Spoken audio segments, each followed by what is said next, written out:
Hi everyone, welcome to Nocturne Society. Yay! Okay, so this is our first book for the book club. Very excited. So we did You Weren't Meant to Be Human by Andrew Joseph White. And this has been a very interesting pick for both of us. It's been very interesting. It's been like a wild roller coaster ride. Yeah, we had absolutely no idea what we were getting into when we got this book. I think that, it was just kind of both on both of our TBRs. hmm And we thought that it sounded interesting. I don't know if you want to share like the synopsis on it with everyone. Yeah, so the synopsis from Amazon says in rural West Virginia, a trans man joins an alien hive offering salvation, but his pregnancy by fellow member Levi leads to devastating violence within the community. We actually both sent each other this book when we were trying to figure out the first book for February. So it just happened to both be on our TBRs. But this is all that we really read of the summary, correct? Yeah, we had absolutely no idea. Like that first chapter, what, it's like one sentence or something. The second chapter Yes. was just like punch in the face. Whiplash. Whiplash. Yeah, we were like, oh my God, like hold up. What did we just choose for our first book club? And Oh I my had God. started reading it on, I downloaded it on Kindle and started reading it on Kindle. And I texted you and I was like, hey, did you start this book yet? I just want to like know your thoughts because we just recommended this book to everybody for our first book club. And you said you started on audiobook. Yeah, so I had the audiobook because at first I was gonna go out to the bookstore and grab like a physical copy. Yeah. And then so that I could like, take little notes and stuff. But then I was like, you know what? Like it'll probably be easier for me to do audiobook because I can multitask and I can kind of get through it a lot Yeah, no, I quicker. get that.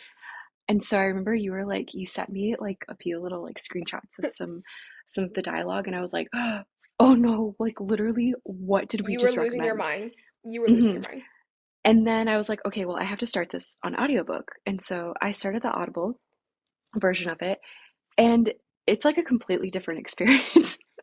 It's so different because I feel like, I mean, that second chapter is just so it's pretty graphic, I feel like. Like when you're reading it, it's almost like you see the words on the page and it's almost like you can't get past them. But when you're listening to the audio version, it's almost like you can like it just keeps rolling. It just keeps rolling That like makes a sense. movie Yeah. and it doesn't feel as like I don't know like a gut punch almost. And so also the narrator is just really good too. Like he's really good. So I mean for anyone out there like I would highly recommend to do the audiobook like if you're interested in it. Yeah, I think after you texted me, you were saying that the audiobook's really good. So I downloaded the audiobook just so I could, like you said, multitask with stuff. And I was like, okay, this is actually really enjoyable. Not that it wasn't enjoyable before, but the narrator is just so good for the audiobook. And for those of you who don't have the audiobook, they actually do a very good voice for the Hive and it's very creepy. And the first time that I hmm listened to it, my volume was on max and I jumped.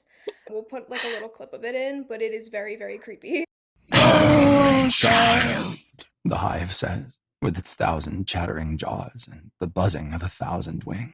I think his voices and everything in the Hive it just really makes for like a very like movie just kind of playing on in Yes. your head about the whole thing. So the main character is trans. His name is Crane, and he basically finds out that he's pregnant. He just feels like a prisoner in his own body. And I feel like that's almost kind of like the true horror of this book so far as you keep reading it. I've felt almost claustrophobic reading this book. Yeah, because I can't imagine just like as a trans man, like finding out that you're pregnant, and then also just like it was just very relatable, like some of the things that he was saying, because I'm somebody who doesn't want to have kids, and so I can't imagine what that would be like, feeling like you have this sort of like, parasite in your body. And I feel like he does a really good job at just describing like that He in does. itself, like what a horror it is. hmm I feel like he has a lot of inner arguments with himself about who he is as a person. He knows that he doesn't want to be in the body that he's currently in, but it feels like he's fighting with himself through the book as we've been reading so far. So it's like he almost knows who he wants to be, but he's not confident in some ways. At the same time, does that make sense? I feel like it's really hard to explain, and I feel like adding this pregnancy on top of it, I just feel so bad for Crane because again, you can tell he feels like a prisoner in his own body. Hmm. Yeah, yeah.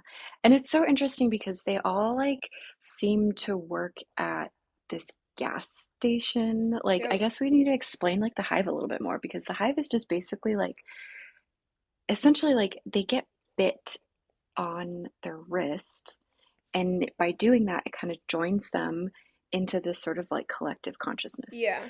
And then the hive is like worms and flies, and it's almost like they have to bring them bodies to sustain it, like to eat. Like Yes. Do you know what the it's Hive kind of it's reminds me of? Did you ever watch, if anybody's ever watched The Last of Us? I think it's The Last of oh Us, right? yeah, yeah, And yeah. so, if you've watched The Last of Us, when they step on the little, like, what, the little roots and stuff like that, it talks back to the Oh yeah, main yes. area. So, that's kind of what the Hive reminds me of, that somehow they're all connected. And the Yeah, that's Hive a good point. really has an understanding of everybody that is a part of that current hive because it does seem like there's multiple hives, and I know they've touched on it a few times, but I think you and I are both a little confused about that, which I'm wondering if anybody else in our little club has thoughts to that because there's definitely other hives, but we don't really know that much about them, right? Right, because I feel like it doesn't give us like a clear like picture on how exactly the hive came to be, but it's just it's definitely like a cult. Because Yeah, it and I seems like there's remember, people who aren't a part of the hive, yes, right? they don't know how the hives got to be there. I think he says over the last 10 years, nobody's figured it out. Yeah. They don't know if they're aliens or they don't know what they are. They just exist. And it seems like everybody's just lived with them. Like it's just become a part of certain people's lives. But not everybody Yeah. has a hive or is in a hive. So it's interesting. Yeah, it almost seems like it kind of brings like a lot of like outsiders, like people who don't seem to have like a community Yes. or like a support system. It's almost like the hive like gives them that support, but it's almost like it's weird because it's like you don't feel like I guess that it's enough. Like what exactly is the hive giving them? Like is that all that It it doesn't feel takes? like beneficial. They're not Yeah, really yeah, pointing that's out what I guess like the give and take kind of is. It's like you get bit by this hive, you're giving yeah. part of yourself to the hive, but what is everybody really getting in return? I mean, I guess kind of feeling like a little, being a part of a little community. They're not really getting anything Oh, for right. being a part of this hive. So they're getting bit by these hives or by their hives specifically, because really we only know about this hive so far that Levi, Crane, now Jess, and what's the older woman's name? Do you remember? Tracy? Am I making that up? Oh, and now Stagner. I could I can hear. Oh, oh yeah, we forgot about the I think yeah, it's Stagner. Stagger? Stagner. Stagger? Stagger, it's Stagger. Stagger? And somebody in the group chats in the club on Fable posted the best picture basically representing what they feel like Stagger looks like, and it's perfect. As soon as I saw it, I was like, that's exactly what I pictured too. But yeah, so there's five people a part of. I don't know why I can't remember that other woman's name. Like I can hear I can the hear her voice voice too. Yes, that he yes. does because he like he does such a good like It's southern perfect. accent It's like so perfect. and it I like I can totally picture like what she looks like, but I'm like, why can't I remember her freaking name? It's gonna bother me. That's so funny. Me, Tracy. Yeah, I don't know why. She feels like a Tracy. it probably is Tracy. I don't know why I can't remember that. What we think that they're getting based off of giving themselves to this hive, what could it possibly be? Because Crane's pregnant and Crane doesn't want to be pregnant. So what's Crane really getting out of this? I don't feel like Crane's getting anything out of it.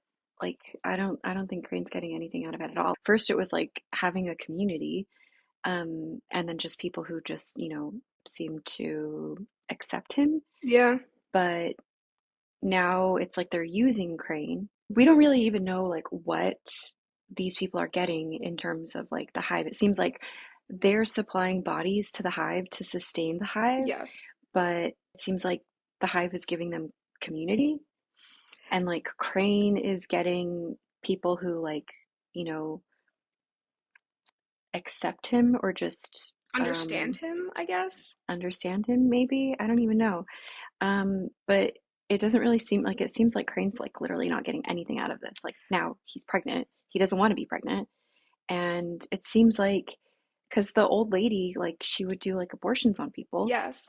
and now she's like, I can't, like the Hive told me I can't do that for you. Yeah, so the Hive has control of everything. And I almost kind of feel like the Hive is almost gaslighting Crane.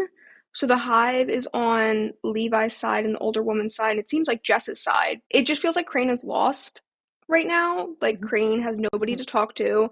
The Hive is trying to comfort him and being like, "Oh, I'm here for you. Everything's going to be okay." But Crane's like, "Okay, well, I don't want to be pregnant. So what am I getting out of this? Seems like you're helping everybody else but me." Yeah, yeah, exactly. So it's going to be really interesting to see how that all kind of plays out. Yeah. Because this is just such a different kind of horror book. Like It feels I was not expecting any of this. it's a psychological and a body horror at the same time, which is interesting. And like alien horror. Yes. And again, Like I have it's felt like so many layers. it's so much going on at once, but kind of like in the best way, but it's very unsettling. Again, it makes me feel a little claustrophobic when I'm reading it, and it makes me a little anxious, which I mean, that's what it's supposed to do, Mhm. but Yeah. it's been wild so far. Yeah, I can't honestly, I can't wait to see how this kind of like wraps up because so you finished chapter 20. I Yes. I haven't started chapter 20 yet. I'm like literally like starting chapter 20. Which whoever has started chapter 20, I believe it's chapter 20. Chapter 20, I'll just say with the whole warehouse scene. So if you read Mhm. chapter 20, you know it is crazy. I was sitting in my car listening to chapter 20 at the time and I was getting so frustrated at this whole entire chapter. So when you get to it, let me know your thoughts because I'm very curious. Yeah, I'm like I honestly just want to like finish this book and just see like how this all plays out because this Hmm. is just like this is so crazy. This is like so many different like things going on, so many different horror elements, and yeah, I'm excited. I mean, we've been communicating the whole entire time about this book, but I feel like every time we get an understanding of where it could be going, we get whiplash from something else happening. It's like, okay, I have no idea what could be going Yeah, on. Kind of like how I genuinely thought they knew this whole entire time what the hives were. And then when Crane basically says that nobody really knows what the hives are specifically, or I guess more so where they came from, that was like, oh, okay, so we all just don't know what's happening. it just seems very I don't know, it's like it's definitely focused on like the horror of the pregnancy and then just like that is just kind of like all of like the hive and the bringing the dead bodies and stuff is just like its own little like side note of horror. And So truly, Crane feeling like a prisoner.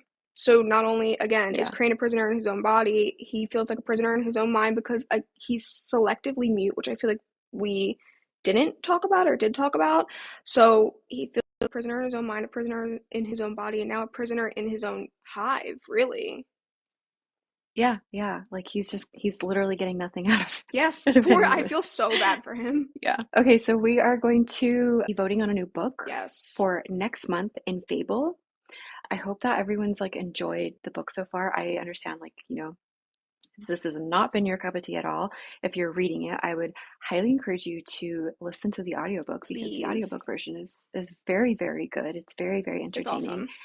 Yeah, and we'll see you in a few weeks for the end of the book. To know our final thoughts on this whole entire crazy book. Okay, bye guys. Bye.